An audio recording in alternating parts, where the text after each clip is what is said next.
Subscribe now and press the bell icon. Never miss an update. बिस्मिल्लाहिर्रहमानिर्रहीम। आज का हमारा टॉपिक है मैनेजमेंट का decision making, the essence of the manager job. इसमें हम देखेंगे कि मैनेजमेंट में कि डिसीजन कैसे किया जाता है, उसका क्या प्रोसेस है। आइए स्टार्ट करते हैं decision making process. First of all हम देखते हैं डिसीजन की तारीफ़ क्या है। डिसीजन कहते हैं कि मेकिंग चॉइस फ्रॉम टू और मोर अल्टरनेटिव, दो या दो से ज़्यादा अल्टरनेटिव्स हों, उनमें से कुछ चूज़ करना है। आपके पास दो अल्टरनेटिव हैं, दो मुतबादल्स हैं, उनमें से आपने को एक अगर चूज़ करना है तो उसको डिसीजन कहेंगे। और डिसीजन मेकिंग प्रोसेस क्या है? Identifying a problem and decision criteria and allocating way to criteria. सबसे पहले आइडेंटिफाई प्रॉब्लम करते हैं, प्रॉब्लम है क्या, प्रॉब्लम की पहचान करते हैं। फिर उसका डिसीजन क्राइटेरिया क्या है उसको चेक करते हैं, उसको फिर वेट देते हैं हम। Developing and analysing and selecting alternative that can resolve the problem. फिर हम डेवलप करते हैं अल्टरनेटिव को, एनालाइज करते हैं उसको, और फिर जो है वो अल्टरनेट उसका सेलेक्ट करते हैं। उसके बाद हमारी जो है प्रॉब्लम रिजॉल्व होती है। इम्प्लीमेंट द सिलेक्टेड अल्टरनेटिव, जो हमने सेलेक्ट कर लिया अल्टरनेटिव, उसको इम्प्लीमेंट करके देखेंगे कि जो हमने डिसीजन किया है सही है कि नहीं सही। और last one, evaluating the decision effectiveness. और लास्ट में हम देखते हैं कि जो डिसीजन किया है उसको एवेल्युएट करते हैं कि इफ़ेक्टिव था कि नहीं था। ये सारा प्रोसेस हम आप डिटेल में देखते हैं कि क्या है। आइए हम इसको डिटेल में देखते हैं, इसको प्रोसेस को। ये जी जो आपके सामने डायग्राम आ रही है, ये है डिसीजन मेकिंग प्रोसेस। इस प्रोसेस को हम वन बाई वन डिटेल से देखते हैं कि ये प्रोसेस है क्या, और इसमें जो डिटेल हम क्या इसमें देखना चाहते हैं वो सारी आगे हम देखते हैं।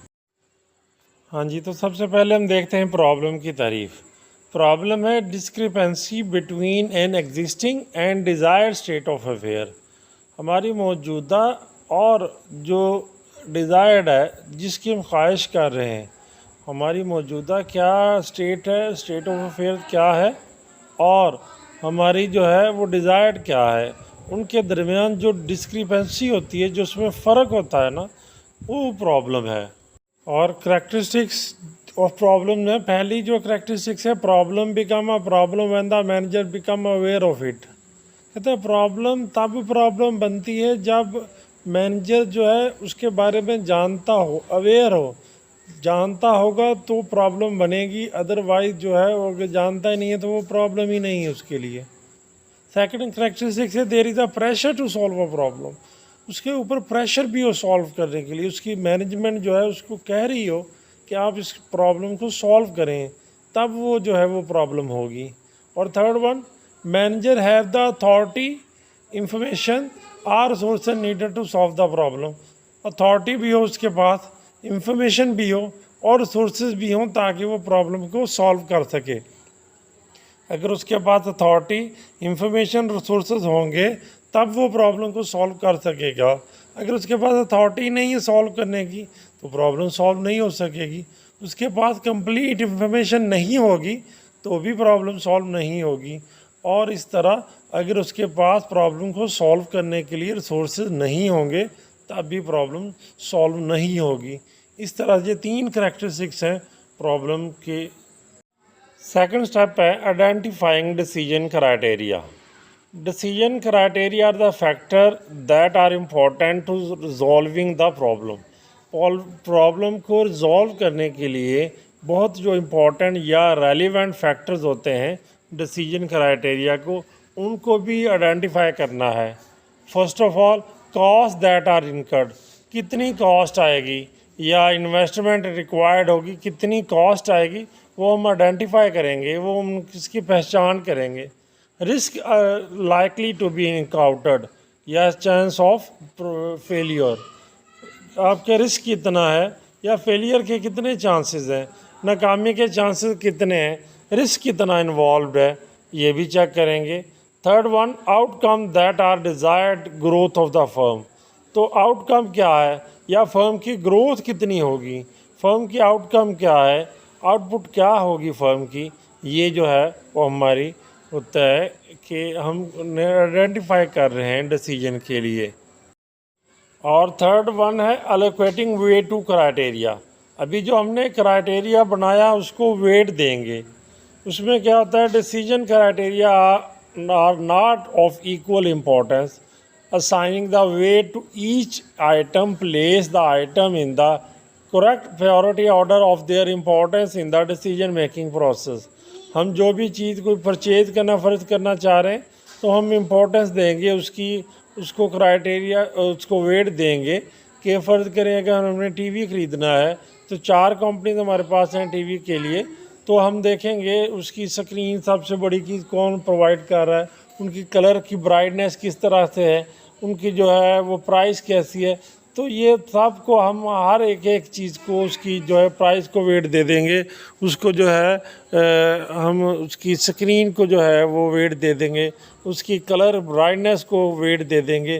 तो सबसे जिसका वेट ज़्यादा होगा तो वो हम चूज़ कर लेंगे। इस वजह से हम एलोकेट करते हैं तमाम को वेट, ताकि हमें पता चल जाए कि हम जो है किसका वेट ज़्यादा होगा। तो थर्ड स्टेप में हम एलोकेट करते हैं वेट, ताकि जो से आइटम हमने ख़रीदनी है उसकी प्रायोरिटी वाइज उसकी जो है वो तरजीहात की बुनियाद पे जो है वो हम उनका वेट दे देंगे इसमें। नेक्स्ट चीज़ डेवलपिंग अल्टरनेटिव्स। अब हम अल्टरनेटिव्स डेवलप करेंगे। Alternatives are listed that can be resolve the problem. Alternative वो हमारे होते हैं जो हमारी प्रॉब्लम को रिजॉल्व कर सकते हैं। फ़र्ज़ करें कि हमने अगर टीवी ख़रीदना है या कोई एलसीडी ख़रीदनी है तो हम कंपनीज देखेंगे। हमारे पास सैमसंग की कंपनी है, हमारे पास पैनासोनिक की है, हमारे पास एलजी की है। इसमें से हम अल्टरनेटिव इसके और देखते जाएंगे और कौन कौन सी कंपनीज अवेलेबल हैं, ताकि हम उनको जो वेट दिए होंगे वो तमाम अल्टरनेटिव को भी दे सकेंगे। नेक्स्ट स्टेप यही हमारा कहता है कि हम नेक्स्ट में अल्टरनेटिव को एनालाइज करते हैं। उसमें क्या होता है, इसमें हम देखते हैं कि an alternative appraisal is based on its ability to resolve the issue identified in step 2 and 3। जो स्टेप 2 एंड 3 में देखा कि हमने वेट दिए, वेट दे के अल्टरनेटिव को भी वेट देंगे ताकि हम उनकी भी प्राइसेस देखें, हम उनकी जो है स्क्रीन देखें कितनी बड़ी है, उनकी प्राइस देखें, उनकी गारंटी देखें, हर चीज़ को एनालाइज करें ताकि जो हमने पहले चूज़ किया और जो हम अल्टरनेटिव को देख रहे हैं उनमें सबसे ज़्यादा वेट किसका आ रहा है, सबसे बेहतर अल्टरनेटिव कौन सा है। जब हमें सबसे ज़्यादा जो वेट मिलेगा उसको हम परचेज़ कर लेंगे। इस वजह से हम अल्टरनेट को एनालाइज करते हैं कि हमारे अल्टरनेटिव जो हैं मार्केट में अवेलेबल हैं उनको जो है वो एनालाइज कर सकें। नेक्स्ट फिर आता है जी choosing the best alternative. The alternative with the highest total weight is chosen. अब जो हमने अल्टरनेटिव को एनालाइज किया उसमें सबसे ज़्यादा वेट किसका है, मतलब स्क्रीन का हमने वेट दिया है, हमने कलर को वेट दिया था, हमने प्राइस को वेट दिया था, हमने उसकी जो गारंटी को वेट दिया था। हम तमाम को एनालाइज करेंगे उनमें वेट सबसे ज़्यादा किसका है। जिसका ज़्यादा वेट होगा हम वो चूज़ कर लेंगे और जिसका वेट कम होगा वो हम नहीं उसको चूज़ करेंगे। नेक्स्ट है जी implementing the alternatives, putting the chosen alternative into action. इसमें है conveying the decision and to gaining commitment from those who will carry out the decision.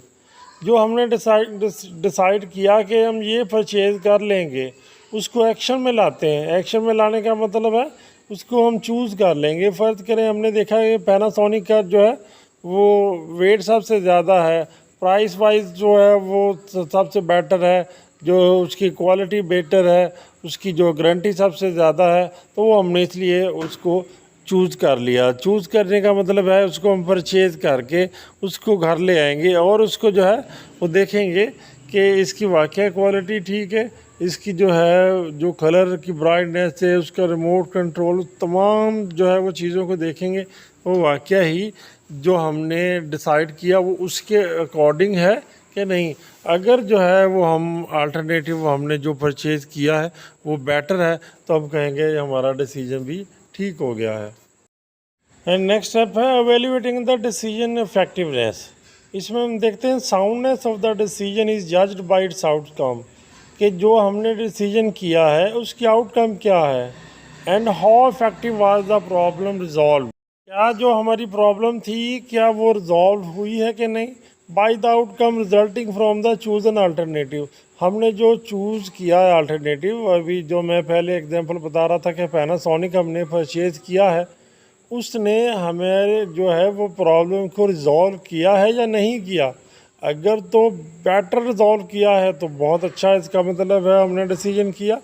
अगर नहीं किया तो इसका मतलब है वो हमारी प्रॉब्लम तो सॉल्व ना हुई। सेकंड स्टेप में ये कहता है if the problem is not solve resolved what went wrong, अगर हमारी प्रॉब्लम ही सॉल्व नहीं हुई तो कहाँ पे प्रॉब्लम है, क्या हमारे डिसीजन क्या गलत हुआ है और कहाँ पे जो है वो डिसीजन करना था, क्या करना था, वो सारे हम कुछ देखेंगे फिर।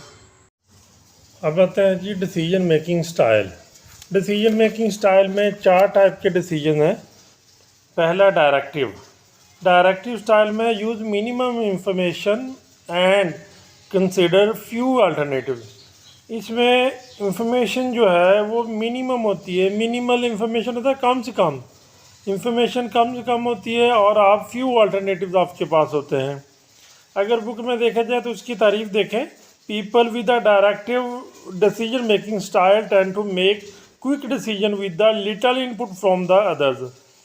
इसमें कहा भी एक तो डिसीजन जो है वो बहुत तेज़ होते हैं, क्विक होते हैं, बड़ी जल्दी जो है वो डिसीजन हो जाते हैं, लेकिन with minimum input little input from the others, और दूसरों से इनपुट भी लिटल होती है, थोड़ी सी जो है वो इनपुट होती है और फ़ौरन डिसीजन हो जाता है। सेकंड इसका देखें, सेकंड में एनालिटिकल डिसीजन। इसमें make careful decision in the unique situation, इसमें केयरफुल डिसीजन करना पड़ता है और इसमें सिचुएशन जो है वो यूनिक होती है। अगर हम यही बुक में देखा जाए तो क्या है, individual with the analytical style decision making style prefer to gather and analyse as much information as possible before making a decision. इसमें कहता है ज़्यादा से ज़्यादा जो है वो मालूमात इकट्ठी करें, ज़्यादा से ज़्यादा इंफॉर्मेशन इकट्ठी करें ताकि आप डिसीजन मेकिंग कर सकें। इसमें डिसीजन करने के लिए आपको इंफॉर्मेशन की बहुत ज़्यादा ज़रूरत होती है, फिर जाके डिसीजन होता है। पॉसिबल जितना हो सके, जितनी ज़्यादा इंफॉर्मेशन जो है वो मिल सके उतना जो है वो इंफॉर्मेशन गैदर करें, ताकि इंफॉर्मेशन जो है ज़्यादा होगी तो आप अच्छा डिसीजन कर सकेंगे। Third one is conceptual. Conceptual में देखें, maintain a broad outlook and consider many alternative in many decision making decision. इसमें जो है वो अल्टरनेटिव काफ़ी सारे होते हैं जब आप डिसीजन करते हैं, तो इसमें जो है वो आपके पास ब्रॉड आउटलुक होती है ताकि आप अल्टरनेटिव काफ़ी सारे हैं, इससे जो है वो आप डिसीजन कर सकें। तो बुक में देखें, people with the conceptual decision making style are creative and visionary. इसमें जो पीपल होते हैं जो डिसीजन करते हैं क्रिएटिव होते हैं, विजनरी होते हैं, नया से नए जो है वो इंफॉर्मेशन इकट्ठी करके फिर डिसीजन करते हैं, और they focus on big picture and consider long term implication where when decision making. जब डिसीजन मेकिंग करते हैं तो आपके बिग पिक्चर पे फोकस करते हैं, ज़्यादा व्यू होता है उनका, और लॉन्ग टर्म जो है वो सोच रहे होते हैं, शॉर्ट टर्म पे वे नहीं सोच रहे होते, या जो है वो लिमिटेड टाइम पीरियड के लिए नहीं सोच रहे होते कंसेप्चुअल में। और नेक्स्ट है behavioural. Avoid conflicts by working well with others and being receptive to suggestion. इसमें कहता है कन्फ्लिक्टिंग जो है, कन्फ्लिक्ट्स जो है, कोई लड़ाई झगड़ा है, कोई मसला मसाइल है, कोई प्रॉब्लम है, उससे अवॉइड करें ताकि जो है आपकी वर्किंग जो है वो बेहतर हो सके। और बुक में कह रहा है individual with the behavioural decision making style prioritise the need and feeling of other. आप नीड और फीलिंग देखते हैं अदर की, दूसरों की नीड्स क्या है, जब आप नीड्स को देखते हैं या फीलिंग्स को देखते हैं, दूसरे को एहसासात को देखते हैं, उसको देखते हुए डिसीजन करेंगे, देन जो है आप बिहेवियरल स्टाइल जो है वो अपना रहे होंगे।